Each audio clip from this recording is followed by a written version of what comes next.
Hey students, so today we are going to discuss the topic of literary text. Okay, so what is realistic fiction? Okay, so basically, realistic fiction is a story that could happen in a real life, like the characters, places, and events seems real, even though the story is made up. Okay, so what is an inference? Like sometimes the writer does not tell us everything directly. Okay, everything directly, and instead we have to read carefully, find clues in the story, use what we already know, and make a smart guess. This smart guess is called an inference. Okay. So when you are reading a story, the author does not always tell you everything directly. Sometimes you need to use clues from the story to figure out what really happening. This is called an inference. Imagine you are a detective trying to solve a mystery. You gather clues from what the character says, how they act, and what's happening around them. Then you put those clues together to make a smart guess about something the author has not told you straight out. Okay? So, for example, if a character is shivering and the author mentions that the wind is blowing hard, you might infer that it's cold outside, even if the author does not say it's cold. Okay, so to understand the whole story, you should always look for clues in the details and use them to make inference. Like this will help you figure out what's going on even when the author does not tell you. Okay, so, okay.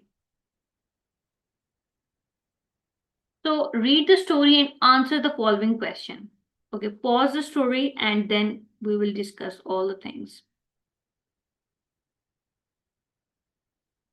So basically, uh, the summary of the story is like that Mark comes home, his parents look very serious, and his mother gives him a letter from school. The letter says he's on academic probation, meaning his grades have become very poor. And Mark feels shocked and guilty. Okay, so based on the paragraph 2, why does Mark feel like he has been punched in the stomach? These are the options. Yes, because he reads something upsetting in a letter. Okay, so he did not actually get punched. This expression means that he suddenly felt very shocked and hurt. Okay, the next one is, what does the phrase Mark's heart sank in paragraph 2 suggest about his feelings? Like he was disappointed and worried. Like when someone's heart sinks, they suddenly feel sad, worried, or disappointed. Okay. The next one is, okay. Why did Mark's parents have serious expressions in paragraph 1? Because they were worried about Mark's grade, okay? Like they had received a letter from the school about his poor academic performance. The next one is, what can be inferred about Mark's academic performance from the story? Yes, option B. Mark's grades have been slipping. Like the story says he knew his grades had gone down. And the next one is, what does Mark's reaction to the letter reveal his feeling? He is surprised and upset, like he did not know his grades had become this bad. Okay. So the next one is historical fiction. Okay. So I will give you a short overview of this. Like historical fiction is a story that takes place in the past, include real historical events, and has imaginary characters or adventures. Okay. So it helps readers imagine how people lived long ago. Okay. Okay. Read that passage carefully and answer the following question. Okay. So basically, the story happens in 1864 during the Civil War, and Emily lives on a small farm. Her father is fighting in the war, and Emily helps her mother. She notices a hungry soldier and kindly gives him a fresh bread, and the soldier thanks her, and Emily feels proud because she helped someone. Okay, so Where is the story set? Yes, on a small farm in Virginia. Okay. The next one is, what year does the story take place? Yes, 1864. Why did Emily's father leave the farm? He was fighting in the Civil War. Okay. What did Emily do when she saw the tired and hungry soldier? She gave the soldier a loaf of bread. And how did Emily feel after helping the soldier? She was proud and happy. Okay. Okay, so what are poems or poetry? So, basically, poetry expresses ideas and feelings using carefully chosen words. So, poems often do not explain everything, uses imagination, it uses figures of speech. Okay, so while reading poems, you should make inferences, understanding figures of speech, and think about the hidden meaning. Okay, so basically, a figure of speech uses words in a creative way instead of their literal meaning, like simile, metaphor, personification. Okay, like okay, we have the poem like this. Read the poem and then review the bolded text in the first stanza, which is, at least a million sheep I count.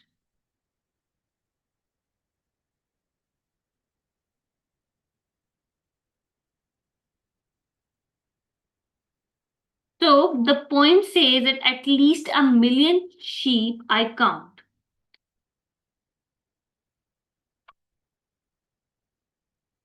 The bolded text shows hyperbola, which uses extreme or unrealistic language to describe something.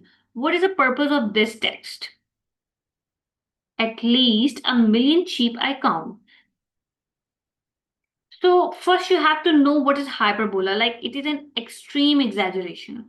Nobody really counts 1 million sheep. Like, the writer exaggerates to show like that they stayed awake for a very long time. So basically option A is correct. Like, it suggests a long time has passed. Okay, basically it is exaggerating something.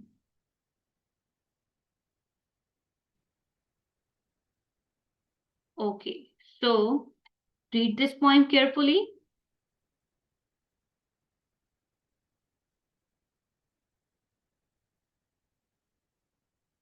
Tripping pain.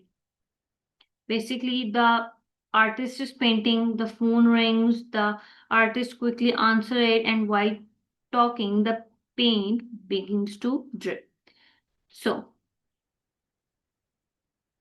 the bolded text requires an inference or a guess about missing details. Based on the text, which sentence is mostly likely to be true? Yes, the artist has been expecting a phone call. Like, the poem says that being waiting for an important one. Okay, so basically the artist has been expecting a phone call. Like, it basically says that being waiting for an important one. Okay,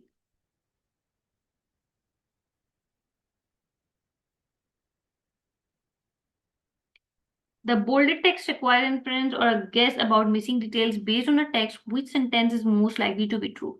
Yuck yuck, then I hurry back.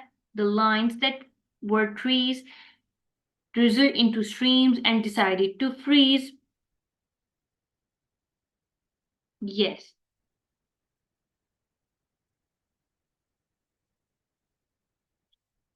Option I is correct. While the artist was on the phone, drip of paint started running down the canvas. Like, the trees turned into streams because the wet paint ran down. Okay? Okay. So the next one is, what is the main theme of the poem?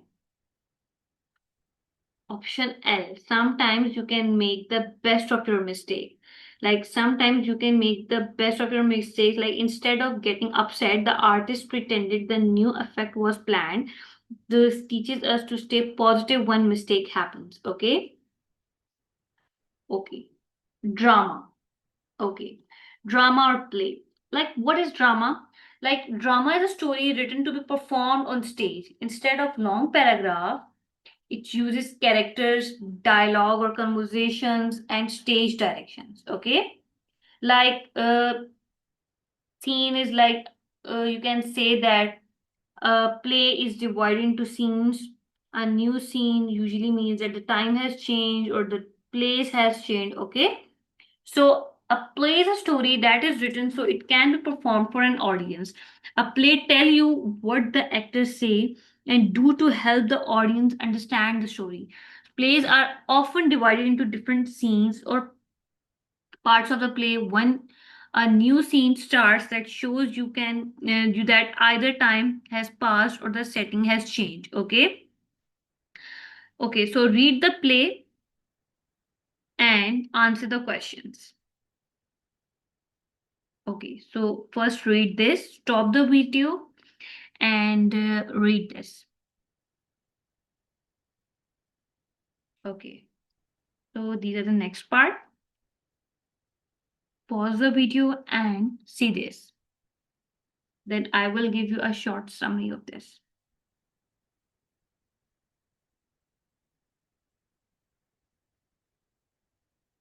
Okay, so basically the summary of the story is that like the Sarah and Emma visit a busy village market. They first go to the Mrs. Baker's pie stall and then they visit Mrs.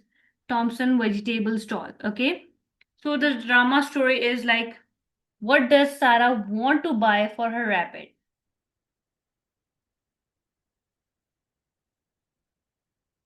Like basically it's this drama is about like Mrs. Baker sells fresh apple pies and she says her pies are special because they are made with love. Later Sarah and Emma visit Mr. Thompson. Sarah wants carrot for her rabbit and Mr. Thompson explains that growing vegetable takes hard work, water, sunshine and daily care.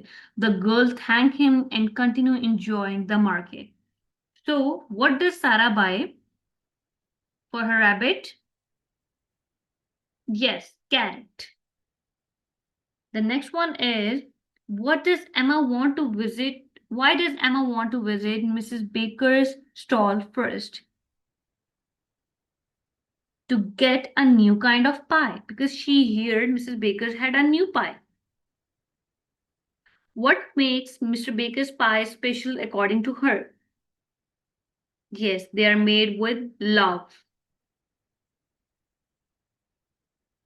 How does Mr. Thompson describe his vegetable growing process? It is hard work, but worth it. Okay. What is the mood of the market in the play? Like kind of busy and cheerful. Like everyone is smiling, shopping, and enjoying the market. Okay. So basically, you learn about four types of literary text, like realistic fiction, historical fiction, poetry, and drama. Okay.